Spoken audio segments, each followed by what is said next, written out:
know? Adding toughness. That's Yes. that's a big part of what the Suns have done during this offseason. And funny when I talk about adding toughness, that Aron Baynes This guy walks up. takes a seat. G'day. Maybe one of the toughest guys in the NBA, but with a flair for the three-point shot. So I came to practice last week. I've seen you shoot some threes in games, but it was remarkable to see how many of the threes that you were netting in your workouts the other day. So you're very comfortable. I know you're most comfortable inside, putting your body on people, knocking them around. But that three-point shot has really evolved for you, hasn't it? Yeah, definitely. Over the last few years, the game's changed, and it's about trying to evolve with it. And yeah, it's about trying to create space. We have so many talented guys that not only do I want to set them screens and get them open that way, but I want to give them space. And to be able to draw my man to me, I've got to be able to knock down that shot. So it's been one of those things over the last few years I've really locked in on. And, being in Boston, Brad Stevens gave me a lot of confidence as a coach. He told me, it's the best shot for the team. You got to take it. So if you're not, then you're hurting the team. So with that kind of confidence from a coach, it allows you to grow. And from then on, I haven't really looked back. I'm not trying to force it, but if the shot's there, I'm not going to turn away from it. Well, about 5 or 6 years ago, they were probably saying, don't even think about taking a three-point shot. And now they're like, take a three-point shot. You talk about the game evolving now. Obviously, we're going to love your toughness. We're going to love what you're going to bring in. And if somebody's on the court playing with you and they're not playing hard, it's going to be embarrassing for them because you give it everything you have every night. But what are you looking forward to here in the Valley? I'm looking forward to, being able to learn these guys. It's a new coaching staff, new players, or a lot of new players, and we have a really talented core group of guys as well. So just coming out here and playing with these guys, it's going to be fun.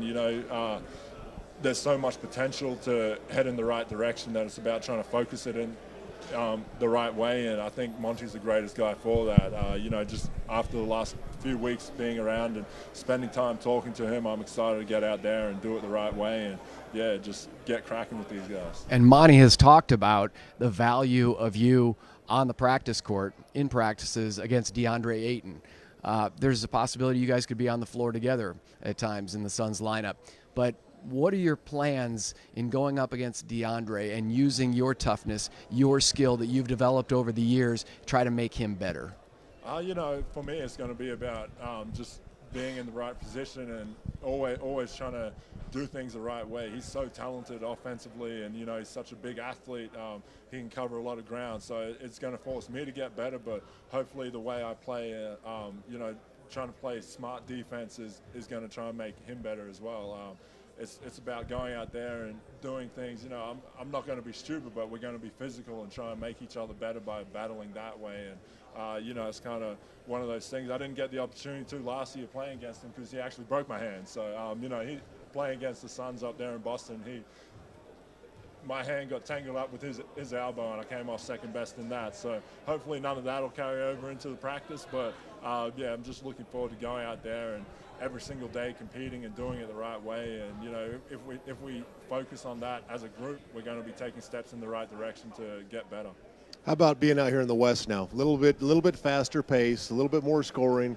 There's some teams that are really good now. Obviously, back east, you had some really good teams last year too, and the East is getting. It seems like the whole NBA is getting better now, but it's picking up. Are you excited to be playing in the West? Yeah, definitely. This is where I started playing out here with San Antonio, so I know what it's about. I know what it takes, but at the same time, the East won it last year. So, it's not really a difference in level. Everyone's NBA players. They're all NBA teams. There's a very wide open feeling about the NBA this year. Everyone's talked about that, and we're just looking to go out there and focus on us to begin with. It's one of those things with a new team. You can't really have too much outside expectations from what other teams are bringing. You got to focus on what you need to do to compete for 48 minutes every single night. And like I said, Monty's going to be great about getting us focused on as a group every single night. And so I'm looking forward to going out there and being a student of the game under Monty and going out to battle with these guys every single night. It's a great group of guys. In the limited time I've been able to spend with them, being overseas for the World Cup this summer. Ricky and I both didn't get to spend much time around here, so just getting incorporated with these guys, learning them both on and off the court. It's an exciting time for us, and I can't wait to get cracking. And you played fantastic basketball during this past off season in the World Cup for Australia. Mr. MVP, well, you know what? But still very impressive. And you guys actually were knocked off by Ricky and Spain in the semifinals. But I know you guys are very pleased with the overall performance of the team. Your journey to the NBA, Aaron, is, again, another fascinating element about you. You talk about starting in the NBA with the San Antonio Spurs. You won a title in 2014, but you're undrafted. You had spent 4 years playing overseas in Lithuania and Greece and Slovenia, I believe. Where else? Germany. I mean, 4 different countries before even making it to the NBA with the San Antonio Spurs. And then, again, being on that team to win the title. You look at your resume and you would think you're like 48 years old, but you still have a lot of life in those legs. How has that helped you, that journey, and appreciating where you're at right now?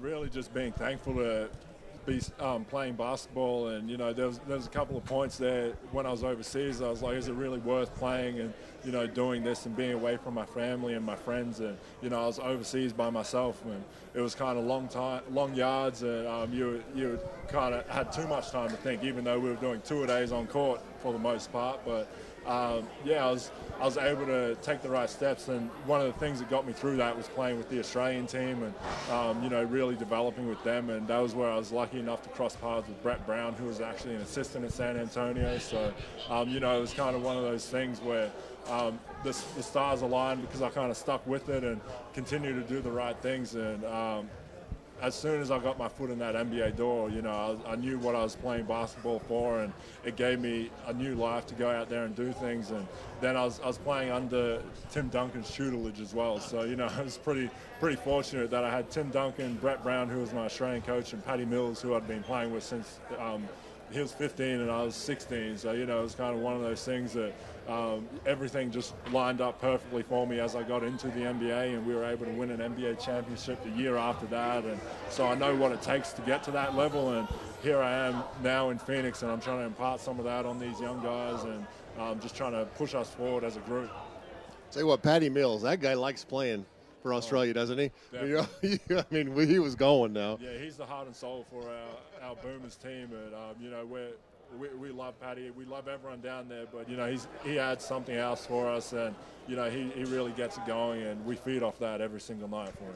Well, I know the Suns fans are going to love having you on this roster. I mean, your background includes playing rugby until the age of 15, I think. So we're happy you turned to basketball, but I think some of those rugby skills are still going to pay off and are still paying off for you on the basketball court. I'm happy I turned to basketball as well. I don't know if I'd still be playing if I was doing the rugby thing right now, but at the same time, imagine trying to get him down. it also helped me. No matter how hard I get hit on vertically or taking a charge, it's not as hard as I used to be hit playing rugby. So did you get some of those cauliflower ears too? Were you down in that scrum? I had headgear on. Oh, so, good, smart. It saved me a bit with that. So, thank goodness. I got out before any of that really started developing.